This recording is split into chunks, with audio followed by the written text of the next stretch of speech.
I found out my mother had canceled the celebration for the biggest achievement of my life while I was standing in the hotel lobby, staring at a $12,480 invoice she had secretly redirected to my sister. She thought I would swallow the humiliation like I always had. Instead, 48 hours later, I opened my grandfather's iron safe and discovered proof that my family had stolen hundreds of thousands of dollars using my forged signature.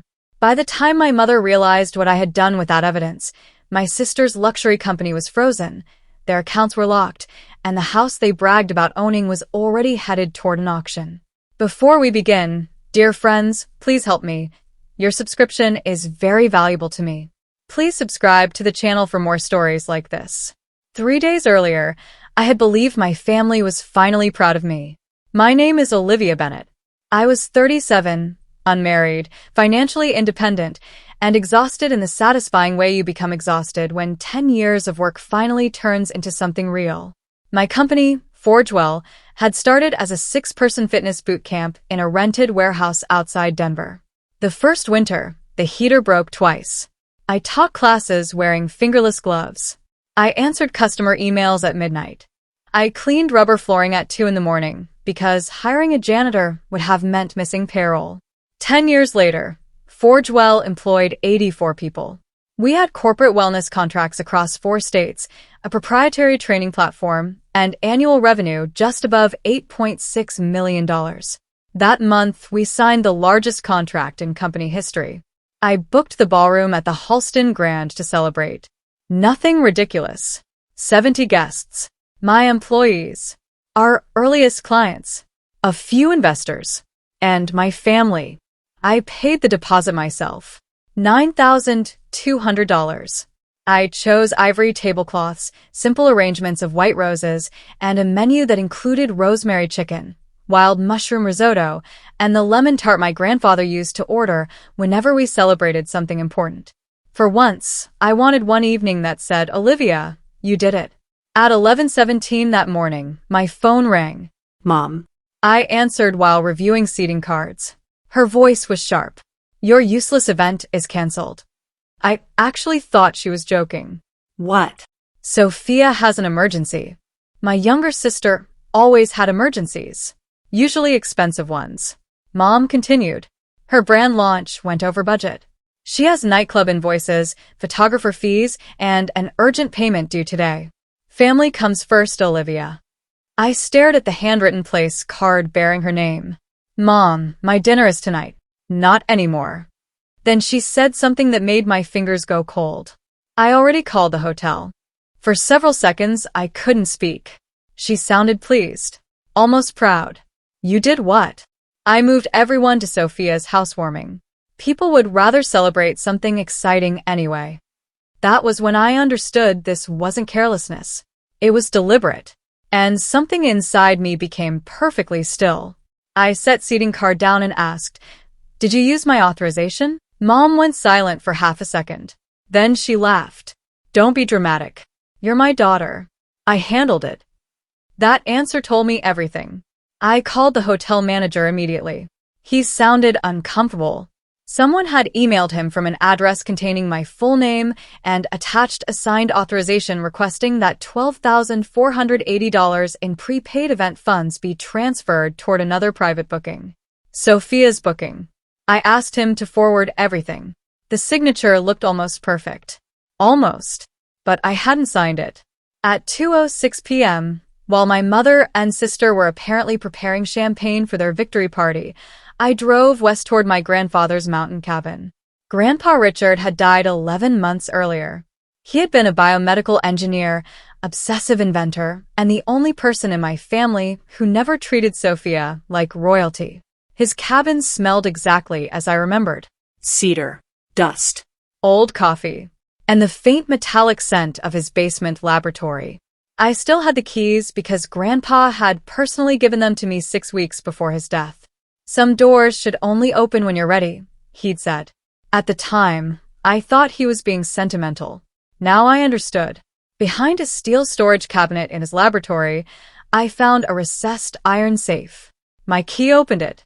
Inside were 3 binders, 2 encrypted drives, a notarized will, and an envelope with my name written across it. My hands trembled only once. Then the icy clarity returned. Grandpa's will named me sole owner of his patents, software architecture, research licenses, and every piece of intellectual property held personally in his name. More importantly, I inherited 60% of Bennett Applied Sciences. Controlling interest. My mother had repeatedly told me Grandpa left his business assets divided equally among the family. She lied. Then I opened the second binder. Bank statements, trust records, withdrawal slips, transfers totaling $386,700, all supposedly authorized by me. I hadn't authorized $1. The money had traveled from my grandfather's trust into accounts connected to Sophia Vale, my sister's supposedly successful luxury fashion brand. There were copies of my signature everywhere. Some were frighteningly accurate. Others had tiny inconsistencies. The angle of the O, the shortened stroke in Bennett. Grandpa had noticed. A handwritten note directed me to attorney Marcus Hale, who had apparently been investigating suspicious transfers before Grandpa died. I called Marcus at 8:41 the next morning. By noon, I was sitting in his office with a forensic accountant and every document from the safe spread across a walnut conference table. Nobody raised their voice. Nobody needed to. Marcus reviewed the forged hotel authorization too. Then he looked at me. Olivia, don't contact them. I wasn't planning to. That afternoon, we notified the bank's fraud department, preserved transaction records, challenged unauthorized transfers, and submitted evidence to the appropriate authorities. Then came Sophia's company. Because Grandpa's trust money had funded it, investigators could trace where those funds went. Luxury handbags, a leased Range Rover, a $31,600 launch party, designer furniture, nightclubs, and a condominium deposit. Sophia hadn't built an empire. She had built a costume using stolen money. 3 business days later, her payment accounts were restricted while the disputed transactions were investigated. That was when my phone exploded. 23 calls from Sophia. 11 from Mom. I answered the 12th. Mom screamed immediately. What have you done? I leaned back in Grandpa's old leather chair. For the first time in my life, her anger sounded small. I stopped paying for Sophia. You are destroying this family. No, Mom. I looked at the forged signatures lined up before me. I'm documenting who already did. 6 weeks later, Mom and Sophia sat across from me in Marcus's conference room. Sophia wore sunglasses indoors. Her Range Rover was gone. Mom looked tired. Their attorney placed a settlement on the table. Mom agreed to sell her property and repay the stolen funds. Sophia surrendered assets and abandoned every claim against Grandpa's estate. I signed last. Neither looked at me. A year later, Grandpa's cabin became the Richard Bennett Technology Institute. We renovated the laboratory, installed advanced equipment, and created scholarships for entrepreneurs.